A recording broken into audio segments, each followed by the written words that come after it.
Hello friends, welcome to my YouTube channel. নমস্কার বন্ধুরা, মঞ্জু রান্নাঘর থেকে সবাইকে স্বাগত। তো বন্ধুরা, আজকে আমি আপনাদের কাছে একটি ভিডিও নিয়ে হাজির হয়েছি। ভিডিও হলো খুব সহজ ভিডিও। তো আমি যে নিরামিষ আমিষে বা আচারের মধ্যে যে মশলা দিই, ভাজা মশলা, সেই মশলার ভিডিও।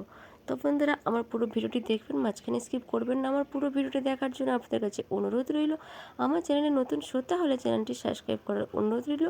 লাইক কমেন্ট শেয়ার করতে ভুলবেন না। আপনাদের হাতের কাছে যে নোটিফিকেশান বেল আইকনটি প্রেস করে অল করে দেবেন, যে নতুন নতুন ভিডিওগুলো ছাড়বো সরাসরি আপনাদের কাছে পৌঁছতে পারে। তো বন্ধুরা, আপনাদের একটি লাইক, একটি সাবস্ক্রাইব আমার কাছে অনেক অনেক মূল্যবান।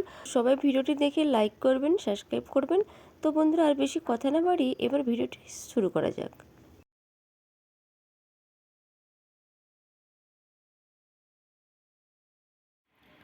বন্ধুরা, আমি ভাজা মশলার জন্য কি কি উপকরণ নিয়েছি দেখুন। এই যে নিয়েছি দারুচিনি, তেজপাতা, গোটা শুকনো লঙ্কা, জিরে, গোলমরিচ আর ছোট এলাচ আর জায়ফল আর জয়িত্রী।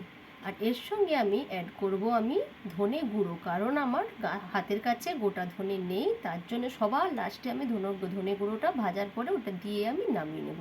এবার চলুন বন্ধুরা, ভেজে নেওয়ার পালা। বন্ধুরা, ফ্রাই প্যানে আমি একটি গ্যাসে বসিয়ে দিয়েছি, গ্যাস অন করে দিয়েছি আর বাতিটা কমিয়ে দিয়েছি। এটা কিন্তু খুব লো ফ্লেমে ভাজতে হবে। প্রথম আমি দিয়ে দিলাম তেজপাতা আর দিয়ে দিচ্ছি শুকনো লঙ্কা, দুটো শুকনো লঙ্কা।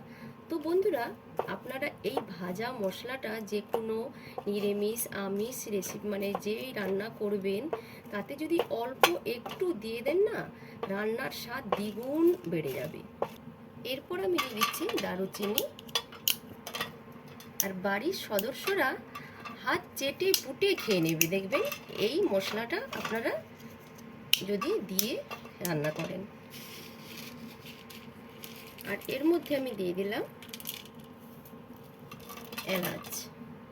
এগুলোকে আমি খুব লো ফ্লেমে আমি ভেজে নেব, যাতে না পুড়ে না যায়। এটা কিন্তু ভালো করে লক্ষ্য রাখবেন যেন না পুড়ে না যায়। আমি তেজপাতাটা একটু উঠিয়ে রাখছি। তেজপাতাটা লালচে হয়ে গেছে, আমি লাস্টে আবার তেজপাতাটা দিয়ে নেব। এবার দিয়ে দিলাম জয়িত্রী ফল। আমি একটু ফাটিয়ে নিয়েছি ফলটাকে। দিয়েছি জায়ফল, এবার দিলাম জয়িত্রী ফুল।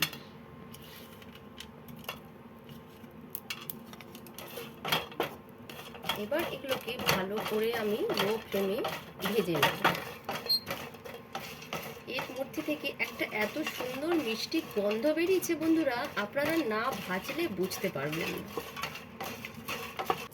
এবার দিয়ে দিলাম গোলমরিচ। আমি অল্প গোটা 10 গোলমরিচ দিয়ে দিলাম। আর দিয়ে দিলাম সাদা জিরে, অল্প 1 টেবিল চামচ সাদা জিরে আমি এতে দিয়ে দিলাম।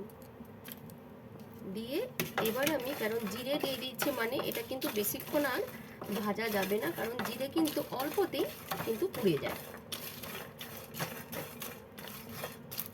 বন্ধুরা দেখুন, সব মশলা ভাজা হয়ে গেছে। এবার আমি দিয়ে দিলাম 2 চামচ ধনের গুঁড়ো। দিয়ে এবার আমি গ্যাসের বাতিটা কিন্তু বন্ধ করে দিয়েছি, কারণ গুঁড়ো যেহেতু, এটা কিন্তু আর বাতি জ্বালিয়ে রাখা যাবে না। এবার আমি একটি মিক্সিং জারের মধ্যে আমি এটাকে একটি মিনি পেস্ট বানিয়ে নেব, বা আপনারা যদি না মিক্সিং জার থাকে আপনাদের, তা আপনারা শিলনোড়াতেও গুঁড়ো করে নিতে পারেন। এবার আমি আপনাদেরকে দেখাচ্ছি আমি গুঁড়ো করার পর। মিক্সিং একটি জার নিয়ে নিয়েছি, সেই জারের মধ্যে আমি এবার সব ভাজা মশলাগুলোকে আমি এর মধ্যে আমি দিয়ে দেব। এবার গুঁড়ো করে নিয়ে এসে আমি আপনাদেরকে দেখাচ্ছি। দেখুন বন্ধুরা, একেবারে মিহি গুঁড়ো করে নিয়েছি। আমি হাত দিয়ে এগুলোকে ভালো করে আমি এগুলোকে ঢেলে দিচ্ছি এর মধ্যে। এবার আমি দেখুন, এই যে একটি আমি বোতল নিয়েছি, মানে যা বলতে পারেন, বোতলই বা বলুন বা ঘটের মতো, খুব সুন্দর একটি জিনিস, আমার খুব পছন্দ এই জিনিসটা।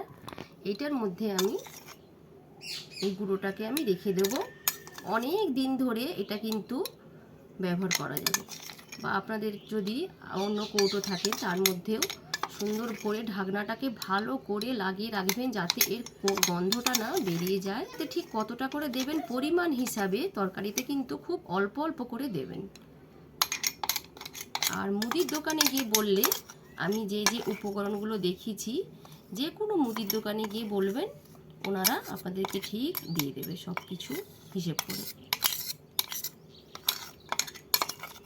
হয়ে গেল আজকের মতো ভাজা মশলার রেসিপি। আবার আপনাদের কাছে আমি নতুন ভিডিও নিয়ে হাজির হব। আমার পুরো ভিডিওটি দেখার জন্য আপনাদের কাছে অসংখ্য ধন্যবাদ। টাটা।